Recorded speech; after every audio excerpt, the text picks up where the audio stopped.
CM ಹಾಗೂ DK ಬಣಕ್ಕೆ check mate ಇಡ್ತಾರಾ Kharge? ಸಾಕಷ್ಟು ಕುತೂಹಲ ಕಾರಣ ಆಗಿದೆ. ಇಬ್ಬರ ಹೆಸರು ಸಹ ಈಗ ಚರ್ಚೆಗೆ ಬರ್ತಾ ಇದೆ. ಆದ್ರೆ ಇವರು ಎರಡೂ ಬಣದಲ್ಲೂ ಸಹ ಗುರುತಿಸಿಕೊಂಡಿಲ್ಲ. ಜೊತೆಗೆ ಮಲ್ಲಿಕಾರ್ಜುನ ಖರ್ಗೆ ಅವರಿಗೆ ಆಪ್ತರಾಗಿದ್ದಾರೆ. ಈಶ್ವರ್ ಖಂಡ್ರೆ, ಶರಣ ಪ್ರಕಾಶ್ ಪಾಟೀಲ್ ಅವರ ಮೇಲೆ ಮಲ್ಲಿಕಾರ್ಜುನ ಖರ್ಗೆ ಅವರ ಒಲವಿದೆ. ಹಾಗಾಗಿ ಎರಡೂ ಬಣಗಳ ಜಗಳದ ಮಧ್ಯೆ ತಟಸ್ಥವಾಗಿರುವಂತಹ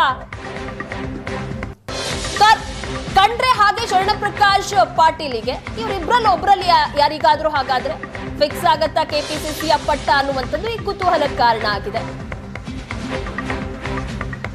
ಆಪ್ತರ ಮುಂದೆ ಖರ್ಗೆ ಚರ್ಚೆ ನಡೆಸಿದಂತಹ ಸಂದರ್ಭದಲ್ಲಿ ಅಧ್ಯಕ್ಷರ ಬದಲಾವಣೆ ಬಗ್ಗೆ ಸಹ ಮಾತನಾಡಿರೋದ್ರಿಂದಾಗಿ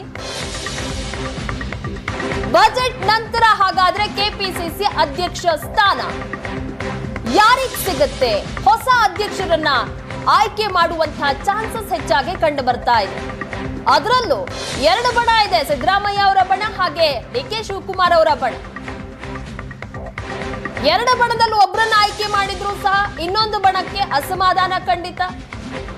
ಅವರನ್ನು ಸಮಾಧಾನ ಮಾಡೋದು ಸಹ ದೊಡ್ಡ ಚಾಲೆಂಜ್ ಆಗಿದೆ. ಹಾಗಾಗಿ ಹೈಕಮಾಂಡ್ ಜೊತೆ ಚೆನ್ನಾಗಿರುವಂತವರು ಅವರನ್ನ ಆಯ್ಕೆ ಮಾಡುವಂತಹ ಸಾಧ್ಯತೆ ಇದೆ.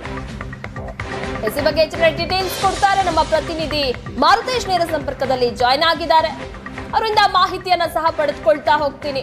ಸದ್ಯಕ್ಕಿರುವಂತಹ ಕುತೂಹಲ, ಬಜೆಟ್ ನಂತರ ಕೆಪಿಸಿಸಿ ಅಧ್ಯಕ್ಷರ ಆಯ್ಕೆ ಆಗತ್ತಾ?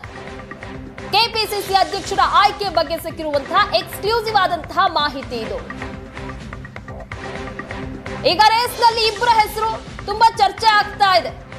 ಎರಡೂ ಬಣದಲ್ಲೂ ಗುರುತಿಸಿಕೊಳ್ಳದ ಖರ್ಗೆ ಅವರಿಗೆ ಆಪ್ತರಾಗಿರುವಂತ ಈಶ್ವರ್ ಖಂಡ್ರೆ ಹಾಗೆ ಶರಣ ಪ್ರಕಾಶ್ ಪಾಟೀಲ್ ಅವರ ಹೆಸರು. ಪಕ್ಷದ ನಿಷ್ಠೆಗೆ ಮಣೆ ಹಾಕೋದಕ್ಕೆ ಹೈಕಮಾಂಡ್ ನಿರ್ಧಾರ ಮಾಡಿದೆಯಾ? ಹಾಗಾದ್ರೆ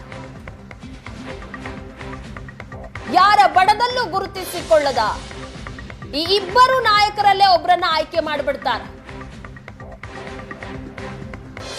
ಎರಡು ಬಣದಲ್ಲಿ ಯಾವುದೇ ಬಣದ ಒಬ್ಬರನ್ನ ಸಹ ಕೆಪಿಸಿಸಿ ಅಧ್ಯಕ್ಷರನ್ನ ಆಗಿ ಮಾಡಿದ್ದೇ ಆದ್ರೆ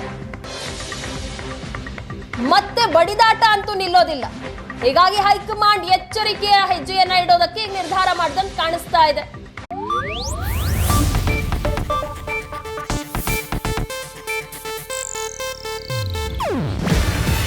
ಇದು ಏಷ್ಯಾನೆಟ್ ನ್ಯೂಸ್ ನೆಟ್ವರ್ಕ್ ಪ್ರಸ್ತುತಿ. ನೀವು ನೋಡ್ತಿದ್ದೀರಾ ಏಷ್ಯಾನೆಟ್ ಸುವರ್ಣ ನ್ಯೂಸ್.